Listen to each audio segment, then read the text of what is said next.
नमस्कार, मालवणी लाईफस्टाईलमध्ये आपल्या सर्वांचं खूप खूप स्वागत। आज आपण बनवणार आहोत लसूण खोबऱ्याची सुकी चटणी।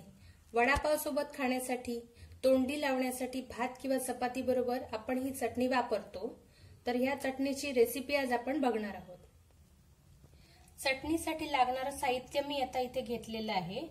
1 वाटी सुकं खोबरं घेतलंय, थोडंसं मीठ चवीसाठी, थोडासा गूळ, पांढरी तीळ आहेत 1 छोटा चमचा, चिंचोक्या एवढी चिंच घेतली आहे मी, त्याच्यानंतर 15 लसूण पाकळ्या, चमचाभर भाजलेले शेंगदाणे आणि 5 ते 6 लाल बेडगी मिरच्या घेतल्यात मी। मिरच्या घेतल्या की चटणी जरा जास्त चांगली होते, म्हणजे रंग चांगला येतो लाल।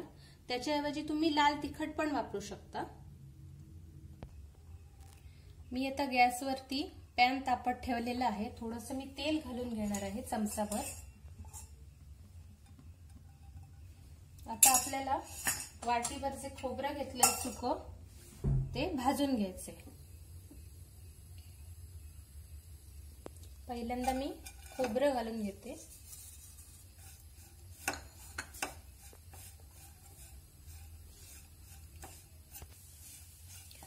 अशा प्रकारे खोबरं व्यवस्थित भाजून घ्यायचं, जेणेकरून त्याच्यात जे पाणी असेल ते पाणी सगळं निघून गेलं पाहिजे, म्हणजे आपली चटणी जी असते ती जास्त काळ टिकते। जर खोबरं ओलसर राहिलं तर चटणी मग जास्त काळ टिकत नाही, नाहीतर ती महिनाभर पण टिकू शकते।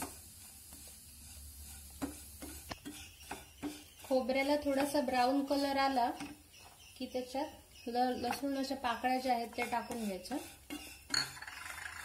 आणि मिरच्या जास्त वेळ भाजायच्या नाही, नाहीतर चटणीचा रंग जो आहे तो काळपट होतो। त्याच्यामुळे एक अर्धा मिनिट मिरच्या भाजून घ्यायच्या।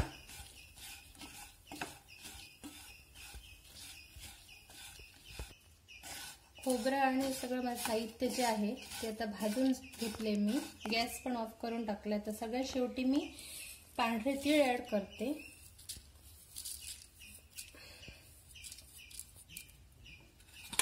व्यवस्थित परतून घेते। हे थोडंसं गार झाल्यावरती चटणी वाटून घ्यायची मला। भाजलेले जे खोबरं आहे ते आणि मिरच्या सगळं साहित्य मी आता मिक्सर मध्ये काढून घेते। मिक्सर मध्ये मी शेंगदाणे घालून घेतले, चवीपुरता गूळ, चिंच आणि मीठ हे सगळं साहित्य आता मिक्सरला लावून घेऊया।